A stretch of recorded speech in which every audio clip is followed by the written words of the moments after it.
Gəlin belə bir açılım eləyək. Fikrindəki insan sənə qarşı dürüstdürmü? Bununla əlaqədar bir açılım eləyək. Bu dostluqla, sevgi ilə, işbirliyi münasibətlə fərqi yoxdur. Sənə qarşı dürüstdürmü? Ona güvənə bilərsən. Tutaq ki, səndən dostluq üçün addım atır, fikirləşirsən, görəsən güvənli biridirmi və yaxud da ki, işbirliyi üçün addım atır. Yəni, lazımdır da bilmək istəyirsən. Okey, gəl baxaq. Fikrindəki insan özü xarakter olaraq necə biridir? Sənlə əlaqədar fikirləri nədir? Sənə qarşı niyyəti nədir? Özü necə biridir? Özü.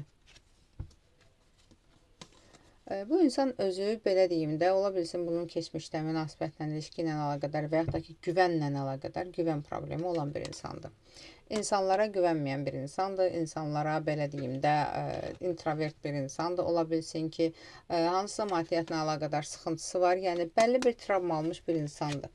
Sənlə əlaqədar fikirləri nədir? Fikrindəki insan sənlə əlaqədar. Hələ ki, sənlə əlaqədar konkret bir fikri yoxdur. Sadəcə olaraq, yəni, bu insan səni kənardan izləyir, bəyənir, sənin çalışqan bir olduğunu görür, kontrol, belə deyim də, kontrol edir səni, nəzarət edir sənə. Hal-hazırda hələ ki, bir fikir çıxartmayıb da ortaya. Sadəcə ola bilsin, hətta bu insan sənin işinlə əlaqədar, hətta bu insanla bəlkə də işbirliyiniz olubdur və ya olacaqmı? Bu insan sənin işinlə əlaqədar keçmişini belə bu dəqiqə məsələn araşdırır, nəzarət edir, maraqlanır yəni.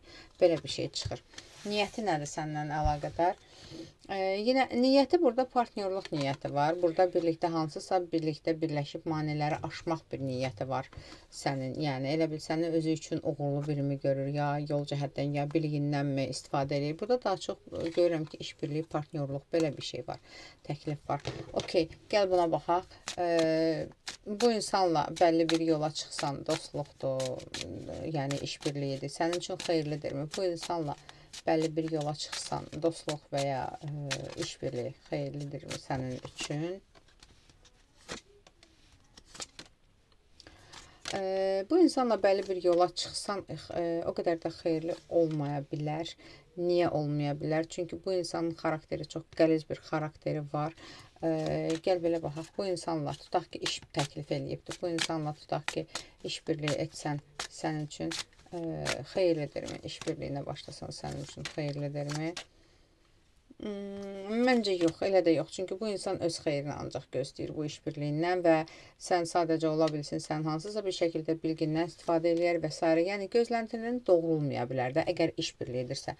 Dostluq eləsən sənin üçün xeyirlidirmi? Gəl belə baxaq. Bəs bu insanla dostluq münasibətinə başlasan sənin üçün xeyirlidirmi? Dostluq münasibətinə başlasan sənin üçün xeyirlidirmi? Dostluq münasibətinə başlasan, bəli, elə bir zərəri, ziyanı yoxdur, elə bir problemli biri deyil. Hətta bunun bəlli bir əlaqələri ilə əlaqədar özün üçün, yəni sən də yeni bir əlaqələr başlaya bilərsən, yeni bir, belə deyim də, connection, yeni bir dostluqlar falan. Sənin üçün dostluq münasibəti olsa xeyirlidir. Amma işbirliyi olsa xeyir, yəni sən buradan daha çox zərər görə bilərsən. Ona görə də nə deyir? Buna işlə əlaqədar güvənə bilmərsən, dostluqla əlaqədar yəni bəlli bir məsafəni saxlayaraq güvənə bilərsən. Aldım, qəbul edilməz, ətrafı baxım üçünsə profildəki nömrə ilə əlaqə